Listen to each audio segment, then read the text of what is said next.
training, nutrition, recovery, consistency. When all of these four elements come together, you can reach level 100 of whatever it is you desire. Choosing our goal, our destination, goes hand in hand with designing our training. Different training styles will get you to different destinations. Let me give you two examples. If your main focus is muscle building, you would have to do hypertrophy type training. This means designing your training in a way that hypertrophy principles are applied. Some of these principles are, for example, choosing exercises that put high tension on your muscles, training close to failure or to failure, and doing enough volume for each muscle group so that they can grow. If, on the other hand, your main focus is on attaining calisthenic skills, you would follow different principles for your training. So a way to approach your calisthenics journey would, for example, be build a base foundation with push-ups, pull-ups, dips, etc., and then start to integrate more complex exercises and work your way through the progressions of the skills that you want to achieve. But, and I think this is very important, you don't have to pick only one training style in order to become successful in a certain training modality. And you don't have to follow all of the principles perfectly in order to achieve your goals. I also want to mention that all training styles have carryover to each other to some extent. Training for calisthenic skills or training calisthenics in general will build muscle, but I want to emphasize that in my experience, the calisthenics basic exercises like the push-up and pull-up are superior for muscle building than the calisthenic skills. The reason for that is that most of the calisthenic skills are very complex movement patterns that require a lot of coordination, balance, mobility, etc. And therefore, it's harder to focus on a certain muscle group and push this muscle group to failure. On the other hand, if you are someone who does a lot of weight training, this will also have some carryover to some calisthenics movements. For example, someone who's strong at the bench press will also be good at the push-up, even if this person doesn't train push-ups regularly. Someone who's strong at the bench press does have strong chest, shoulders and triceps, which are also the muscles which are most important during the push-up. Therefore, the strength acquired during the bench press does translate over to the push-up. However, this does not apply to some other movements. For example, someone who's strong in the overhead press will not automatically be able to do freestanding handstand push-ups. Although both of these movements use the same muscle groups, the handstand push-up requires some other capacities as well, like for example, coordination and balance. In my current personal practice, I also combine different training modalities, calisthenics being the base of my training. My current goals are achieving certain calisthenic skills like the handstand push-up, improve my general strength, build muscle. For that I use both calisthenics and weights, improve my mobility and my conditioning. That's why I pick exercises that allow me to make progress on every single one of these aspects. The things you eat and drink are the fuel for your training and recovery. Let's talk about the, in my opinion, most important factors for a good diet. Number 1, calorie intake. The general recommendation is that if you want to gain weight relatively fast, a modest calorie surplus is the way to go. If you want to lose weight, a calorie deficit is needed. If you want to maintain your weight / gain muscle at a slow pace, eat around your maintenance calories. How many calories you burn throughout the day depends on a lot of different factors, like your training, daily activity, weight, etc. Calorie tracking is something that can be useful, especially in the beginning, so that you can get a feel for how many calories certain foods have. I personally don't think it's necessary, and I don't really like it as I have the feeling that it makes life harder, more complicated, and it makes eating less enjoyable, which is a big red flag for me. But there are certainly a lot of people who benefit from calorie tracking and enjoy it, so if that's you, then continue doing that. Number 2 would be your nutrient intake. When it comes to the big 3, carbohydrates, protein and fat, I recommend to keep your protein high, so around 1.6 gram per body weight is the usual recommended amount of protein for athletes. How many carbs and fats you consume is a choice of personal preference as I see it. There will be people who enjoy low carb, high fat, but there are also people who prefer the opposite. Just eat in a way so that you feel good and energized. Also try to have a well-balanced diet, and by that I mean eating a variety of different foods, so whole foods, fruits, vegetables, etc.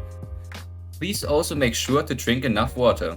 as water is basically important for everything that happens in your body. Supplements are also something that a lot of people would consider here. Again, this is more of a personal opinion. I think there are some supplements like protein powder, for example, which are universally useful and can help a lot of people with supplementing their nutrition. There are also a lot of supplements that are BS and a waste of money.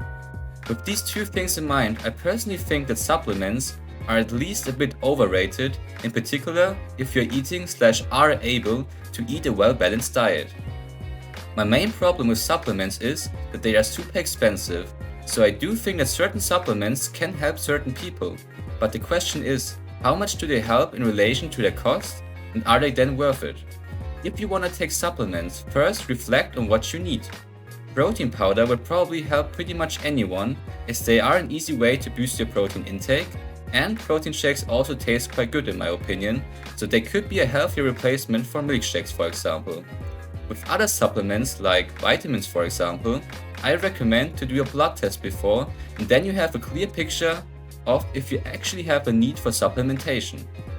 The point that I was trying to raise here was not that supplements are bad overall. They are helpful in certain contexts, but I think their importance is sometimes rated too high. Let's talk about number 3, the most important thing: enjoy your food. Yeah, we just talk about calorie intake and nutrients and what is important, etc. And while all of these points were valid, still enjoy yourself sometimes. Sweets, junk food are not the devil. If you wanna eat them sometimes should be emphasized here, then go ahead. Yes, we can look at food and analyze the nutritional benefits, but there's also a mental aspect to consider. Sometimes it just feels good to eat foods which are considered unhealthy. Don't get me wrong, junk food, sweets, etc. should not be the main part of your diet, but eating them here and there will not damage your health and will probably be a gift for your mental health. Your nutrition should improve your life quality, not destroy it. The recovery is where the magic happens. This is the phase where your body adapts to the training stimulus and ideally makes gains. In order for that to happen, you have to make sure that you are able to recover properly. We can divide the factors which impact your recovery into 2 sections. Section 1 would be all the factors which put stress on your body. So for example, the training, other daily activities, as well as your daily life in general. Section 2 would be everything that allows you to recover from the stress factors. So for example, your sleep and your nutrition. Some factors are kind of in between. An example would be daily activities, as these can be both. So while having to lift heavy objects throughout the day will probably impact your recovery in a negative way, going for a walk might actually result in an improvement, as usually this isn't a very fatiguing activity, but still increases the blood flow throughout your body and thereby might have a positive effect on your recovery. Before you make a training plan, reflect your recovery capacities. How much time do you have to train? How much time do you have to recover? Are you sleeping properly and enough? What other stresses are in your life? Different lifestyles result in different recovery capacities. Also, you have to learn how to listen to your body. If you are constantly fatigued, maybe it's time to take a step back. On the other hand, if you are never fatigued, feel free to add stuff to your training. Like everything else, this is a learning process. You can play around with different variables and see how they affect you. During this process, you will be able to understand the signs of your body better and better. You can have the perfect training plan, your nutrition can be on point, your recovery can be amazing, but if you can't stay consistent, you will never reach your destination. Achieving your goals will take time. Take the time. Enjoy the journey. There's no need to be in a rush. On the internet, you see these crazy transformations where someone achieves a certain goal in a short period of time. These videos are usually unrealistic in many ways, which doesn't make them bad, but don't think that you will or have to reach your goals in the same amount of time as these people. Instead, focus on yourself. Track your progress via, for example, recording yourself, taking pictures, or writing down your training. Don't try to copy the journey of other people. Be inspired by them and then go on your own journey. One thing that helps me a lot on my journey is learning as much as possible from different people. You can only learn so much from your own practice. By listening to others, by watching how they train, and by listening to their opinions and so on, we can widen our own knowledge and we can reflect our own practice more broadly. Here are some of my favorite athletes and teachers. With all of this knowledge, you can now go on with your journey. I hope you found this video interesting and useful. If you did, then please press the like and subscribe button. Till next time, and see you on level 100.